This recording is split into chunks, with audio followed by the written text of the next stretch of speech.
So all my life I wanted to be a daddy. When I was school teaching, I really took an interest in the kids individually. And on weekends I'd load my station wagon up with these kids and we'd go off to museums. And in those days you didn't have to worry about insurance. So we just took off. And like when I was teaching, we wrote letters and sealed them in wine bottles. And we took them down underneath the Golden Gate Bridge and threw them on the outgoing tide. And they actually got some answers. So, that got them all excited about writing. And so I was always doing things like that. And I love kids. Oh, when I was in New York in 1959, Castro had just taken over. And there was a rumor that there were so many children without homes that they were allowing single adoptions. So I got on a plane and I went to Cuba, and I found the orphanage down in Veradero Beach, and it was run by some nuns. And when I told them what I wanted, they just laughed and pointed to the door. So I came back. So I went through all these things. I really still wanted to be a daddy, but I didn't want to get married. I knew that wouldn't be the way to do it.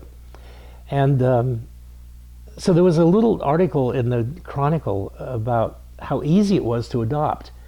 At that time, there were 850 children in San Francisco they couldn't find homes for.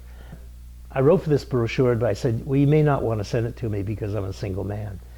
And the person who wrote the article said, oh, by all means, I've set an appointment up with you to see Dorothy Murphy at the adoption agency. It's the county adoption agency. And so I went in, and I just couldn't believe that they were going to do this. And so I got cold feet, and every reason I gave her that she shouldn't let me have the kid, for instance, I'm not rich. She said, poor people raise children. And I said, but I want to be able to send them to college. She said, poor people send their kids to college. You'd be surprised. I said, well, I'm still young enough I want to go out on dates. Get a babysitter. She had all these answers. And I said, well, I'm working remodeling these houses and busy all day. She said, get a crib, put it in the room where you're painting. The baby will be perfectly fine there. And so they sent a social worker over to my house, a black woman that I absolutely fell in love with the minute I saw her. And we got along. We were talking about children and discipline and raising a child. And all of a sudden, she sort of looked up at the ceiling, and she wouldn't look at me in my eyes. And she said, I don't know what I would have to do if somebody told me that they were homosexual. She said, I think homosexuals would make very good parents, but if somebody told me that they were homosexual, I would be obliged to go back to the committee and tell them, and then I don't think that they would make the placement. So I got the idea, and I never said a word about me being gay. 9 months after that first meeting, and she interviewed me once a month, they found what she thought was just the right little boy for me. Blue eyes and brown hair. I had brown hair at that time. And I wouldn't have to explain. I was willing to take a black child or a Vietnamese child, anything. She said, no, you won't have to explain to people. If it looks like you, it's your son, that's all.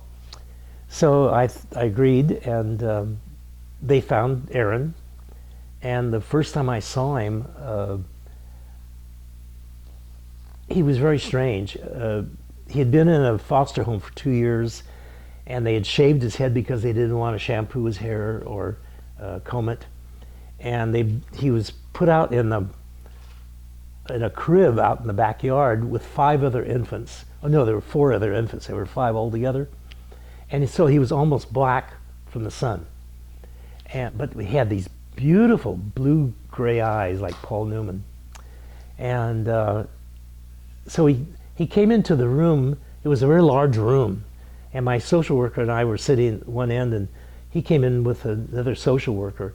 And they took him over to some toys, and he didn't know how to play with them. He didn't know what they were.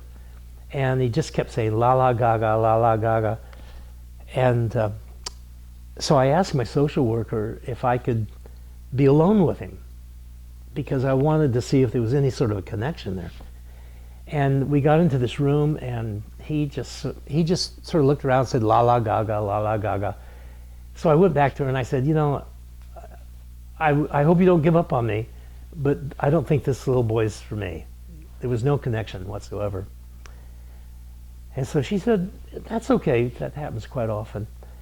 So the next day was his second birthday, and I was painting an apartment and my brother was helping me, and my brother would say, you know, Bill, he said, if children get enough love, you know, they change. And I said, no, it's not going to work. But, you know, I keep thinking about him.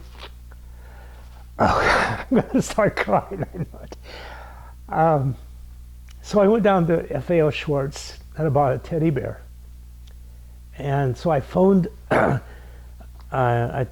phoned Dorothy up and said I'd like to give this teddy bear to that little boy. I don't want to adopt him. I just want to give him a teddy bear for his birthday. And so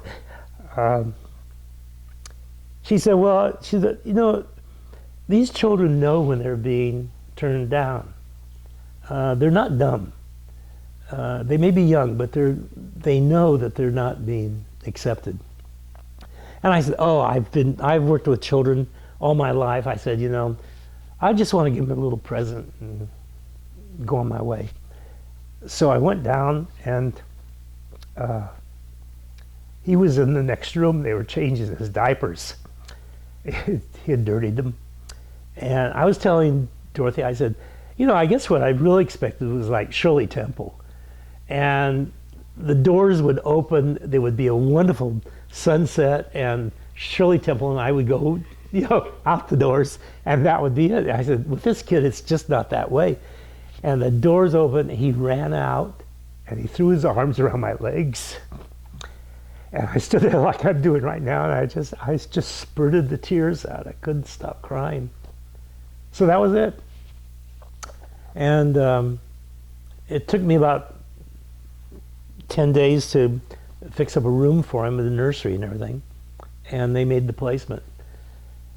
And on the day they made the placement, I mean, he came in with just the clothes he was wearing and the teddy bear. That was it. Nothing else.